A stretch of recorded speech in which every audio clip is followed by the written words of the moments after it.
Thank y'all for being here today. It means the world to me to be able to be part of a press conference at this point in my career, and really just to thank everybody for the 26 years at the capstone, and all the support, all the love, all the encouragement that the communities provided for me, the athletic department, the administration, current team, former student athletes and coaches.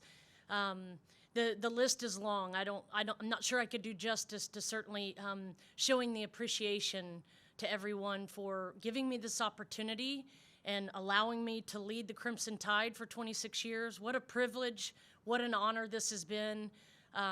It's probably the greatest thing that's ever happened to me in my life, and I'm very prideful of being part of the Crimson Tide family. And again, thank you probably doesn't do justice, but thanks for being here, and certainly following our team through my 26 years, through the good, the bad, and everything in between. I do very much appreciate that.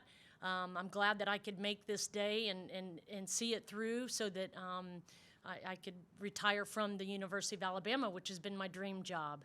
And Tuscaloosa is home to me. We are still in season. We would like to finish strong. We've got number 17 Florida tomorrow.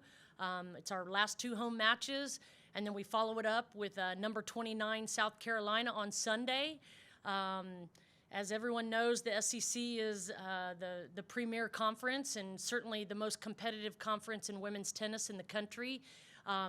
We need these wins here at the end, so we've got a lot of coaching to do and certainly not done yet.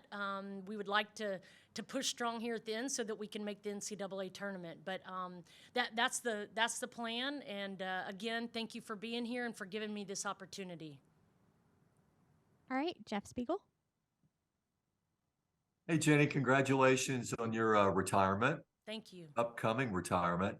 When you sit in your rocking chair on the front porch, or you're on your beach chair after retirement, and you think about this great career that you've had, what memory or memories will come to mind first? The people, the former players, so many special memories, so many great moments. Jeff, to me, and I've said this for a long time, everything at Alabama has been great. I always said, even if I don't make it to this point, I'm going to leave Alabama and I'm going to be thankful. I'm going to have gratitude in my heart for being given the opportunity. And it's the people, it's the community, it's the state of Alabama. It's just being able to be part of something so special. And the late Mal Moore, Coach Moore, used to always say, he'd get his hands and he'd go, "There's only one Crimson Tide." And the way he said it, I mean, it mesmerized you. But I felt that, I feel like there's just crimson in my blood, and I'll always be part of the Alabama family. But, specifically moments, the student athletes, the ones that you interact with every day, the ones that you motivate and inspire and push, and it's challenging. Every day is different, and it's your goal is to get the most out of them day in and day out. And I'll miss that. I'll miss the interaction with the young, the young people, and I'll miss being part of the athletic department, the camaraderie with the coaches. I'll miss the stress, I think. I'll miss the pressure, the demands, the intensity. But more than anything, I'll miss the fans, the community, the people, and certainly all the players that I've coached, had the privilege of coaching. All right, Ryan Fowler. Hold on, Ryan. I think you're muted. There we go. Hey, congratulations. Thank you again for helping us out this morning. As you reflect on your first season, can you walk us back to taking over the Crimson Tide and kind of that journey early on? Whew, it was a long time ago. My hair is a little different color now, Ryan. That first year, so I interviewed May 8th, 1997. And then my first day on the job was June 1st, 1997, and I remember it like it was yesterday. So when I came on the interview to Alabama, no one was on campus because all the kids had gone home, and it was a very quiet campus. And I knew right away, it's kind of like a recruiting trip. You just know this is the right place. This is where I'm supposed to be. So then moving forward into the first season, I didn't have a team. We were kind of plagued with injuries, torn ACL, torn shoulder. A couple kids transferred. Our number one player transferred to Florida. So pretty soon I had a couple scholarship athletes. And I told Gary Harris this morning that I went to PE classes at the rec courts, and I went to sorority houses with flyers. Flyers that I created. Roots Woodruff helped me create them. And we went to sorority houses and we knocked on doors. And we said, do you have any high school tennis experience? And if someone had a year or two of high school experience, we took them. And I've said, from the beginning that walk-ons really saved our program. We had a soccer player that played for Don Staley come over. Her name was Carrie Higgins. And she came over from the soccer team, came to the tennis program, and played for us. Courtney Kidd's out of Birmingham. And I remember begging Courtney, just play a couple more matches for us. We got to the point where we were going to play University of Florida. We only had 4 players on the team. And the coach, it's the former coach, Andy Brandy, he said, Jenny, he's from Puerto Rico, goes, Jenny, when you get 6 players, call me and come back and play us when you have 6 players. And, that's part of the story. It was really rough. But the walk-ons, the bravery, the courage, the fortitude that they showed, I've said since day one, I think that really they need to be given a lot of credit for their commitment to Alabama and staying with us. They had a steadfast mentality. But we went 0-21 the first year. And it took us 4 years to win a conference match. So I'm thankful for the patience and the support that Coach Moore and the administration showed me. All right, Edwin Stanton. Hey, Jenny, along those lines with Coach Moore, what were those conversations like with him those first couple of years when you're 0-21 and those, what was that like with him trying to convince him that, hey, I'm the right person for this job? Yeah, that's a great question. I loved Coach Moore. Coach Moore was like a father to me. He was a father figure. He gave great advice. What I loved about Mal is that he always got his point across in a story. He never raised his voice. He never lectured you. He would tell you what he needed to tell you through a story. And I loved his stories. So after year 3, he calls me in. It was in June. We were doing the Nike tennis camp, and I was coaching with Adam Steinberg, who's now the Michigan men's tennis coach. And I told Adam, I said, Coach Moore wants to see me. And of course, I knew why he wanted to see me. We had not been winning. So he calls me in, he sits me down, and in that father figure, he's warm, he's kind, he's thoughtful, he's just charming. And he says to me, Jenny, I really like you. And I don't know any other women's tennis coaches, but you have to win, and you have to win in the SEC. And I was like, yes, sir. Yes, sir. Those are the expectations, and I respected them. I understood them. And that's ultimately why I came to Alabama to coach, is because I knew it was the best of the best, and I wanted to coach at this level. But you asked about believing. I believed in myself, and I believed that we were doing the right things, but just hadn't showed yet. And again, I'm just grateful that Coach Moore stood with me. We did win that 4th year. We did win big. We got into the top 20, top 25, I think is where we finished. We made postseason. We had a lot of wins. I remember the first big win we had, we went to Florida State, and they were ranked top 25, and we were on the road playing in Tallahassee. And Jenny Ketchum was one of my first signees, and she clinched the doubles point for us, and we won. And I remember picking up the phone and calling my parents from the courts and saying, I'm staying. I'm staying. We're going to win, and we're going to get this done, and I'm the right person. But that's all a testament to Coach Moore's belief in me and his patience and his support. So I'm thankful for that. All right, follow up from Edwin. Yeah, and now here you are 26 years later. What do you want your legacy to be here? That I left Alabama better than when I arrived, that I made a difference not just in the athletes' lives, the student athletes' lives, but far beyond that, that everybody that I worked with, that I showed them the kindness that they deserve, the respect that they deserve, that I noticed the people that were behind the scenes pitching in and making our program better. My father passed away from ALS in 2009, and he always taught me to be good to everyone, to show respect, kindness, gratitude, to give back, to make things better than when you arrived. That it's not about me, it's about other people, it's about serving, it's about giving back. And that's part of his legacy, and I'd like to think that I'm a big part of his legacy. And I know we haven't always had the most wins in women's tennis, or, it's a tough group to keep up with at Alabama, with all the national championships and SEC championships, which I'm proud of, and I'm proud of being part of that championship culture. But to me, coaching was even more than that. It wasn't always about the wins and losses. It was about recruiting character, recruiting integrity, competing with everything you had, but doing it the right way, and just ultimately making a difference, making a positive impact, making a difference in people's lives. And again, not just the student athletes, not just my coaching staff, or our coaching staff, but with everyone. And I'm thankful.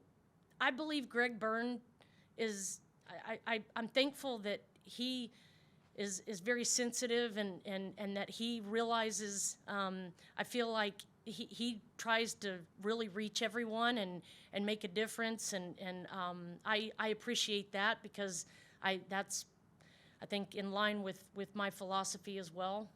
But I just want to leave it better than when I got here. I want to be known for maybe not always being the best coach ever, but hopefully the best person. All right, Ryan.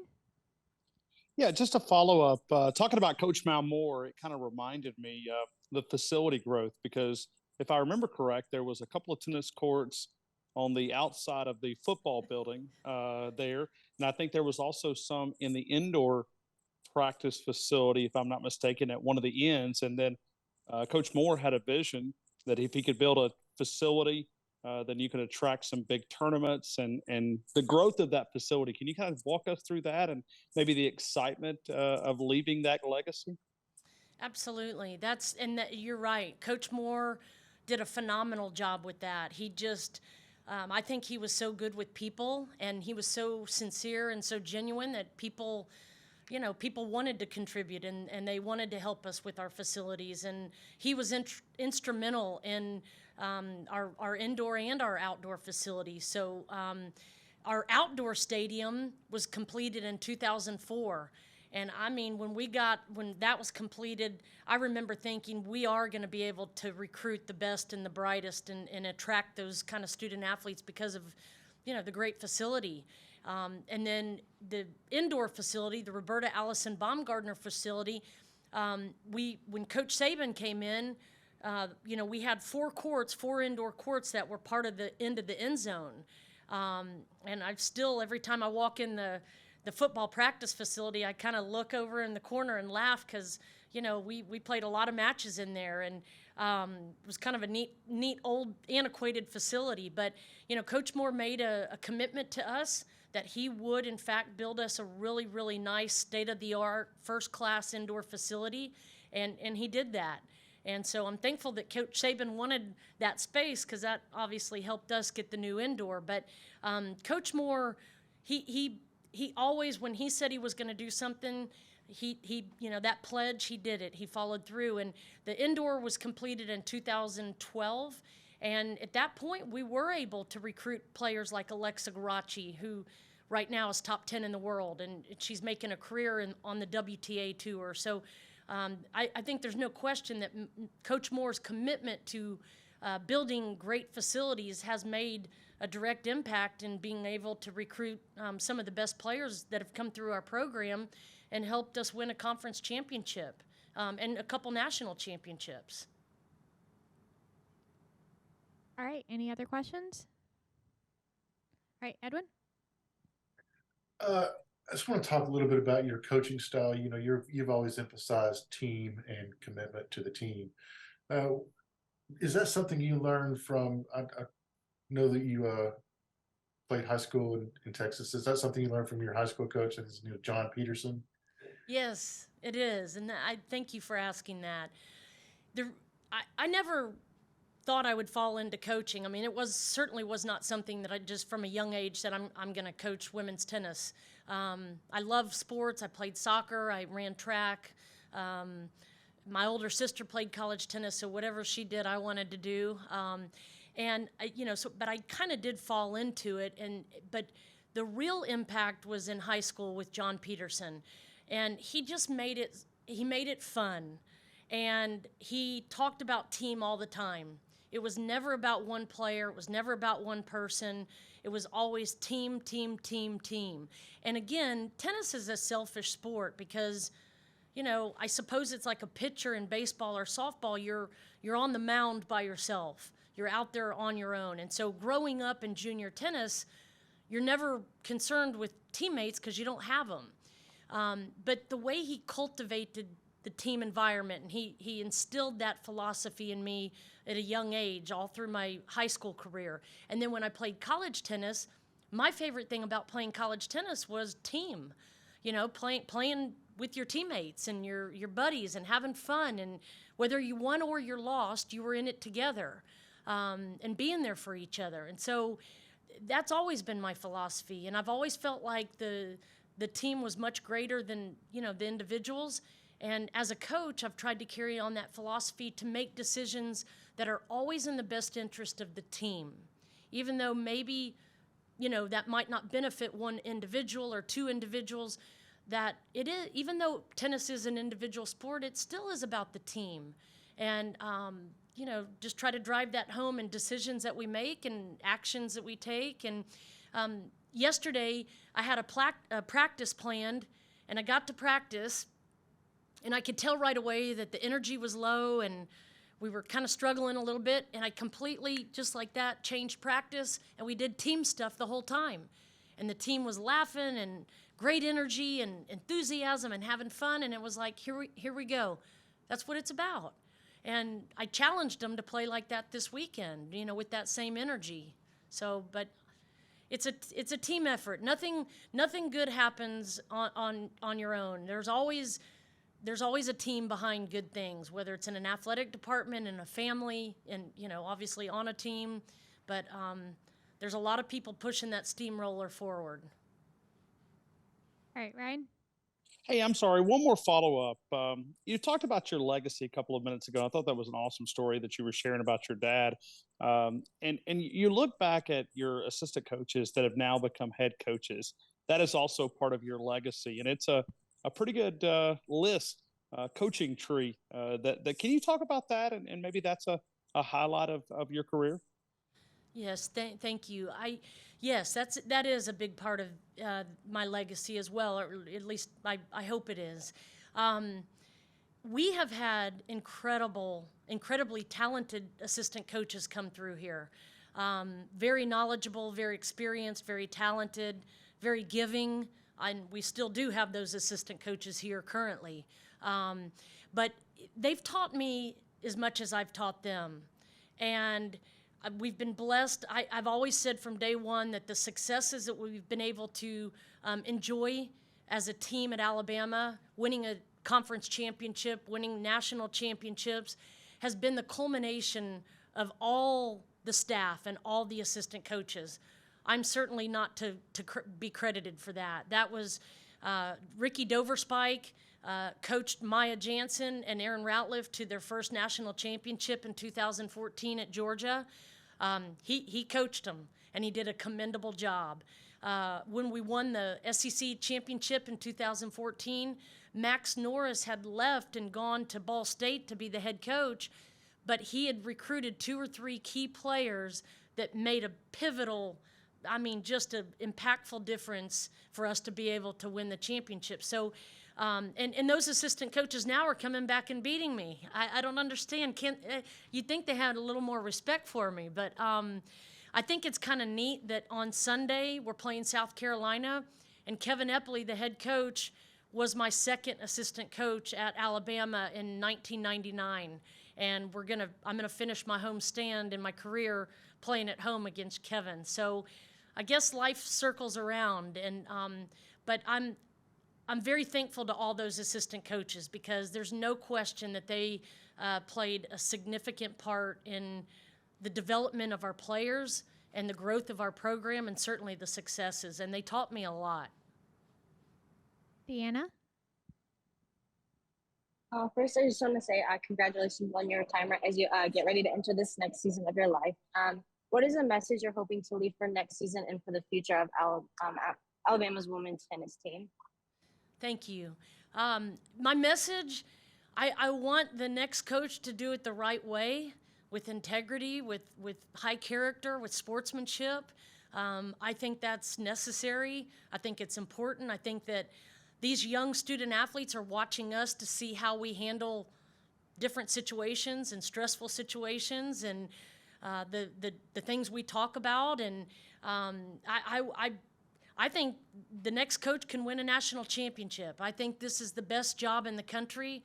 I realize I'm a little biased, but the reason why I say that is because of the support system here, the resources, the people, the community. It's just, you can't even articulate it. It's unfathomable. I mean, it's just special. It is a really special place. And I hope that the next coach coming in it enjoys that, embraces that, and really understands how special it is, and that they can continue to bring out the best in the players, and that they can be an integral part of the community. That was something that, coming in the door in 1997, I deemed as very important. One of the first things that I did when I got the job, I drove to Alexander City and met Roberta Allison in person, and I paid tribute to her and all the all the positive things that she did for Alabama. And Roberta played on the men's team in the early 60s, but to me, she was a pioneer to look up to, that made such a positive difference in women's tennis and in athletics and in young people's lives. So I hope that whoever is coming in, that they can embrace that and enjoy that, and continue the strong legacy of champions at Alabama in the classroom, in the community, certainly on the tennis court. But I wish them all the luck in the world. It's an incredible place to coach.